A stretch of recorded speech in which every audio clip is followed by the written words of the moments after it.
ce nouvel épisode de notre série Le futur des paiements.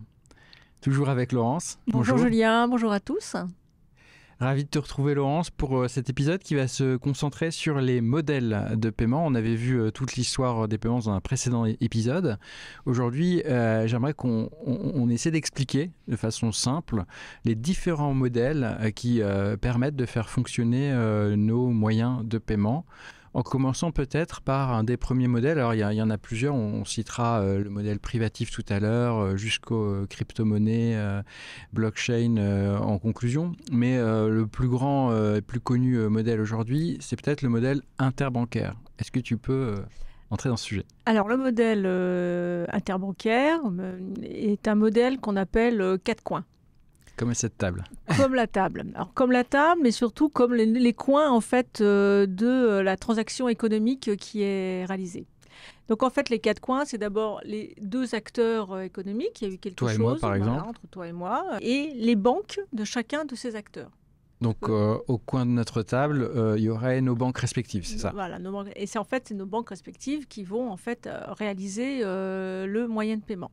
On avait vu dans un précédent épisode que ces banques respectives faisaient des jeux d'écriture dans leur bilan respectif pour vraiment, à la fin, matérialiser le paiement. Tout à fait. Ça s'appelle 4 coins, mais en fait, finalement, il y en a quand même un 5e. On le verra aussi. C'est en fait, pour que les banques fonctionnent entre elles et qu'elles puissent communiquer, il y a quand même le système interbancaire qui permet en fait de faire communiquer les banques. Et puis surtout, il y a également la banque centrale qui permettra de faire l'échange financier. On l'expliquera dans un autre épisode. Donc en fait, modèle 4 coins.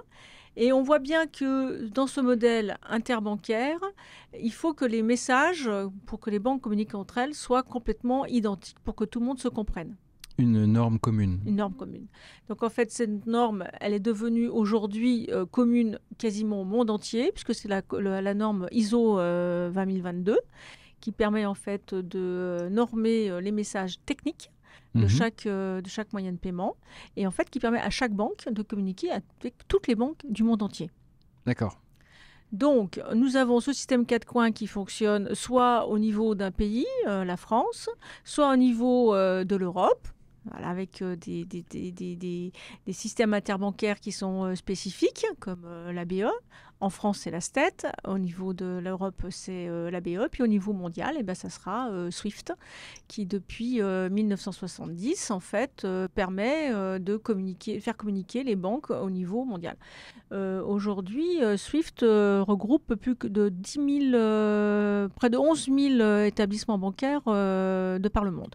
Donc une infrastructure qui permet de faire transiter ces messages et qui permet de faire fonctionner ce que tu appelles le 4 coins. Le système 4 coins. Entre toi et moi. Donc si on veut se payer, on va passer par cette infrastructure.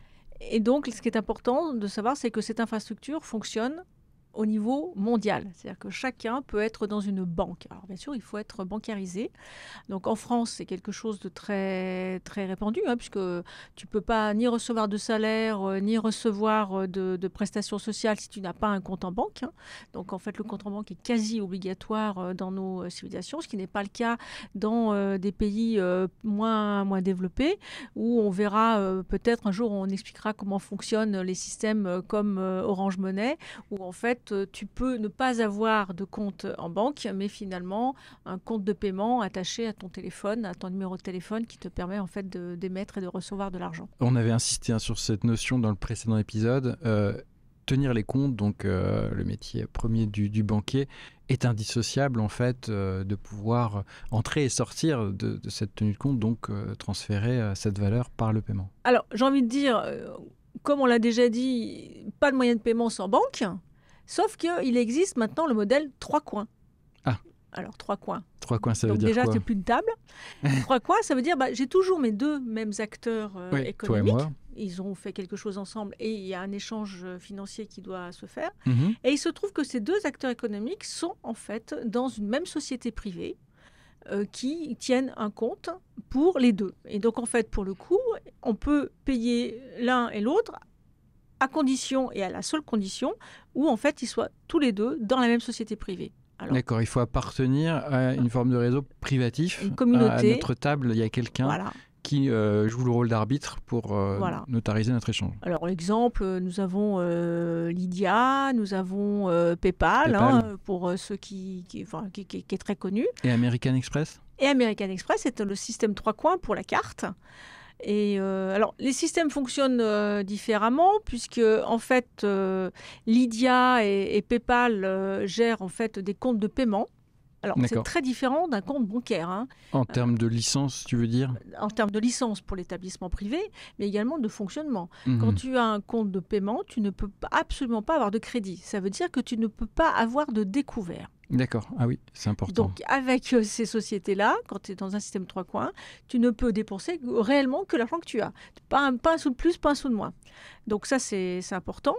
Et en fait, il faut quand même alimenter ton compte de paiement avec ton compte bancaire si tu veux vraiment utiliser de l'argent. Donc, en fait, ces sociétés privées qui sont en CM3 coins sont raccordées en fait aux banques parce qu'en fait, toi-même, tu viens mettre de l'argent sur ton compte de paiement. Elles ne se substituent pas à la banque, non. Elles viennent ajouter, enrichir les fonctionnalités qu'on met à disposition des utilisateurs. Voilà. Et donc, en fait, elles te tiennent un compte, mais qui n'est pas ton compte bancaire, mais ton compte de paiement, qui est toujours en fait en parallèle de ton compte bancaire. D'accord. Voilà. Donc, en fait, tu as de l'argent à deux endroits.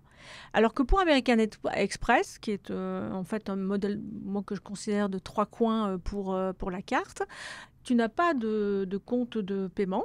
Tu payes avec ta carte pendant un mois. Et tous les mois, American Express vient prélever sur ton compte bancaire en fait, l'argent qui vient compenser en fait, tous les achats que tu as fait avec ta carte. Donc en plus, il a ajouté une notion de crédit, parce qu'il quelque part, il t'avance. C'est pour ça que tu payes ta carte American Express, parce qu'à travers le coût de ta carte, tu payes en fait le crédit que American Express te fait tout au long du mois. Très clair. Donc ça, c'est le modèle 3 coins. Voilà. Et puis maintenant, émerge le modèle blockchain. Voilà. Et oui, depuis 2009, depuis l'apparition du Bitcoin, et c'est vrai que j'en parle souvent, et je rattache ça à l'énergie, parce que Bitcoin, c'est le minage. C'était l'idée d'avoir autour de la table beaucoup de participants. C'est un réseau qui permet de communiquer entre beaucoup de monde, avec la volonté de moins passer par un arbitre autour de la table. Donc, c'est une forme de... Quatre coins dans le sens où c'est pas trop privatif, donc ça se voudrait ouvert comme l'interbancaire, mais encore plus ouvert dans le sens où tout le monde pourrait être un coin de la table et une table avec une infinité de coins. Donc de façon simple, c'est l'idée que l'informatique va relier des machines. On parle d'un réseau de machines, donc un réseau blockchain. Bitcoin est un exemple de réseau blockchain. Et en même temps, donc ça c'est pour la fonction de transfert, de communication, de messagerie. On parlait d'infrastructure de messagerie. Et en même temps, voudrait jouer ce rôle que tu citais très bien, l'établissement de banques qui font du crédit sur les bancs en Italie de Venise, la tenue de compte. C'est-à-dire que deux fonctions que certains veulent séparer parfois sont jouées par ce réseau registre. La blockchain Bitcoin joue ces deux fonctions, vraiment comme en physique quantique, on a la dualité onde-particule, donc les stocks et le transfert sous forme d'onde de l'énergie. Et le réseau Bitcoin est une tentative jeune, 2009, donc très instable comme une start-up, on ne sait pas valoriser ce qu'il y a derrière. Les gens à l'origine, donc on ne connaît pas l'identité, voudraient que ça soit l'énergie, d'où cette preuve de travail, à l'inverse des monnaies promesses, parce qu'on les émet à partir du crédit avec la promesse de revenir rembourser ce crédit. Là, on est dans une forme de monnaie preuve, comme nos ancêtres qui taillaient, par exemple, des bouts de flèche avec des silex et qui étaient une preuve de travail et l'échanger, parce que c'est la transformation de l'effort, donc de l'énergie. Donc, ça a une valeur. Alors, en fait, si je comprends bien, c'est quand même un système qui est complètement en dehors des banques. Absolument. Qui a été créé en fait par des gens un peu libertaires quand même, anarchiques et anti-système, voilà, et qui fonctionne en fait en réseau.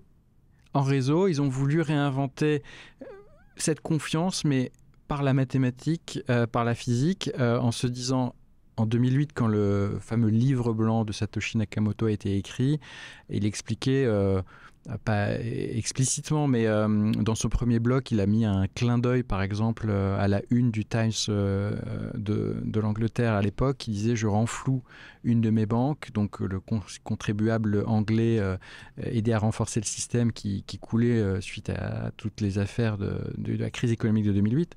Donc, comme tu le dis, un mouvement un peu anarchiste a voulu être à contre-courant. Carrément anarchiste, faut du le dire, système libertarien, à contre-courant en disant ce système qui est censé nous apporter de la confiance, il a des failles puisqu'il a un peu chuté.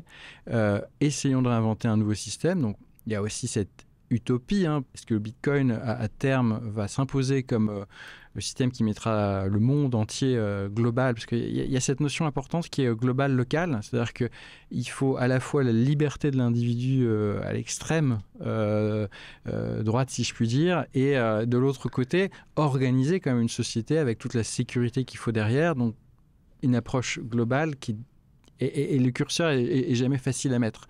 Soit une entité tierce au centre, que ce soit une banque centrale ou des banques commerciales, et essaie de trouver cet équilibre entre l'individu et le groupe, soit le système technologique, technique comme la blockchain propose aussi une solution d'équilibre, théorie des jeux, etc., etc. Moi, ce que j'ai compris également, c'est qu'en fait, dans la blockchain, la confiance est liée en fait au système même, à la technique même de la manière dont les bitcoins sont créés et sont transférés. Pour autant, on voit quand même que c'est quand même un système qui est complètement à part, qui n'est pas contrôlé. On ne sait même pas qui a créé le Bitcoin. On ne sait pas qui en détient réellement. Tout est complètement anonyme et ça participe quand même à une dark economy qui fait quand même, qui donne quand même des frissons dans le dos. Et qui fait cogiter nos régulateurs. Donc on a en Europe avancé un petit peu sur les cadres réglementaires. On a MiCA, qui est un règlement qui essaie de cadrer ces crypto-monnaies.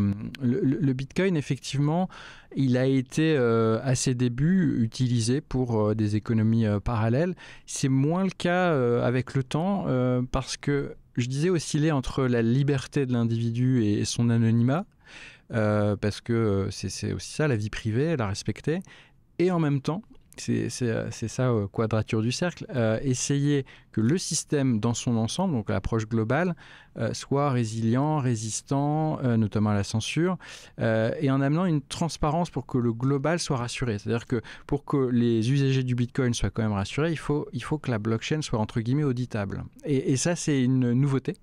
Aujourd'hui, un consommateur, c'est pas vraiment ce qu'il y a dans les comptes de sa banque ou comment fonctionne complètement sa banque centrale. C'est peut-être pas son souhait de le savoir, mais en tout cas, pour avoir de la confiance, il va chercher de la transparence. Et ce que voudrait offrir Bitcoin, c'est des registres ouverts au sens transparent. Alors moi, ça me fait réagir un peu, puisqu'en fait, on voit bien que c'est un système qui est non contrôlé par personne. Et donc, alors qu'en fait, la monnaie et les moyens de paiement ont une place en fait très stratégique dans l'économie et donc dans les nouvelles guerres qui sont plus des guerres seulement territoriales et armées, mais des guerres économiques.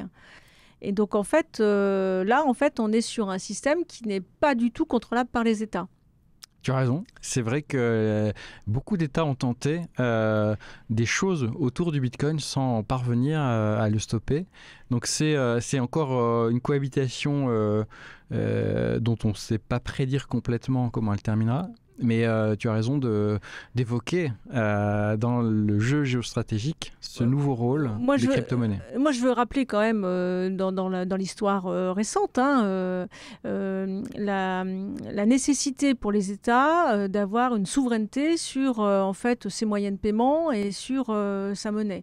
On sait ou on ne sait pas. Donc, lors de la guerre en Crimée, donc, lorsque la Russie a voulu annexer la Crimée en 2004, 14, pardon, je me disais, il manque un 2014. En fait, les États ont menacé en fait la Russie, de couper tout ce qui était moyen de paiement par carte. De messages, voilà. Tout à fait. Donc Visa a menacé d'arrêter de faire les transactions transaction carte en Russie. Oui. Et par ailleurs, on a menacé SWIFT de couper les transactions russes également. SWIFT qui permet justement les transactions internationales. Donc, forte de cette menace, notre ami russe a créé en moins de 2 ans son propre système de carte bancaire qui s'appelle MIR. Ça m'a toujours fait rire ce nom MIR. J'ai l'impression qu'en Russie, quand ils créent quelque chose, ils s'appellent toujours MIR. Chaque fois, ça s'appelle MIR. Donc là, c'est le système de carte MIR. Et ils ont également créé leur propre système de transferts internationaux, de transferts de gros montants, qui s'appelle SPFS, qui vient concurrencer SWIFT. Donc en fait, on voit bien qu'aujourd'hui, les États veulent être maîtres de leur moyen de paiement, ce qui n'est plus du tout le cas avec la partie blockchain. Donc en fait, après, quand la Russie est venue en 2022 envahir l'Ukraine, bon là, Visa, il n'avait plus à menacer ou à faire quoi que ce soit, parce que de toute façon, ils avaient leur système. Mais par contre, on a arrêté, donc il y a eu dans la presse, on a largement expliqué, on a arrêté en fait tous les mouvements SWIFT. Donc en fait, ça a arrêté avec beaucoup de banques. Mais en septembre 2023, SPFS regroupait plus de 400 établissements financiers, dont 151 étrangers. Ce qui est quand même incroyable dans des pays tels que la Chine, l'Inde, mais même l'Allemagne. Donc en fait, ils peuvent continuer, malgré en fait l'interdiction de SWIFT, ils peuvent continuer à faire des transferts d'argent. Donc il est très important dans ce monde aujourd'hui qui est très bousculé de pouvoir contrôler et les moyens de paiement et la monnaie. C'est l'éternelle oscillation. En physique, on dit l'ordre, le chaos, l'entropie, la négantropie. Le liquide d'un côté, quand l'eau est sous forme liquide, et l'organisation sous forme de glaçon.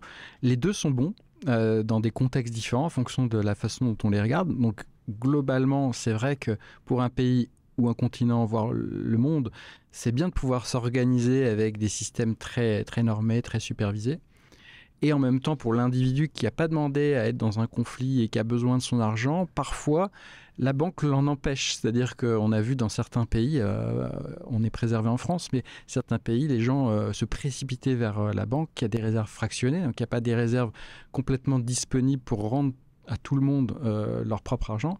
Et dans ces situations-là, on a un individu qui était lésé par rapport au groupe. Donc, c'est des équilibres qui sont toujours difficiles. C'est pour ça que nos cadres réglementaires ont largement évolué au fil de l'histoire et vont continuer à évoluer pour peut-être permettre davantage ces bascules entre l'ordre, le collectif, l'individuel et peut-être que les crypto-monnaies, peut-être pas dans leur forme actuelle, mais demain, on parle de CBDC, donc en français les monnaies digitales de banque centrale, pourraient être peut-être un moyen d'être toujours plus efficient globalement pour gérer les masses et les capitaux, mais pour l'individu aussi, cette liberté qu'il appelle de ses voeux, par l'anonymat notamment.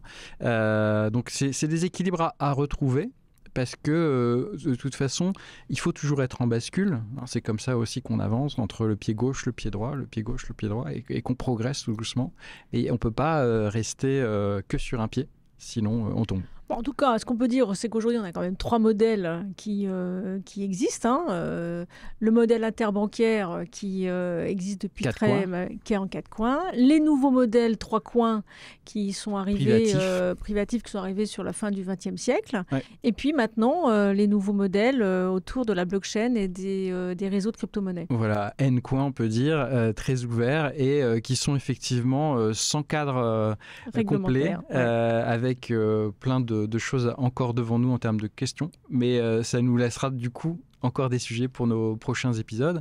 Je pense qu'on va devoir s'arrêter, Laurence. C'est encore un grand plaisir. Merci infiniment pour tout ton temps. Merci à toi et puis à très vite. Et puis merci à tous de votre attention et j'espère à très très bientôt.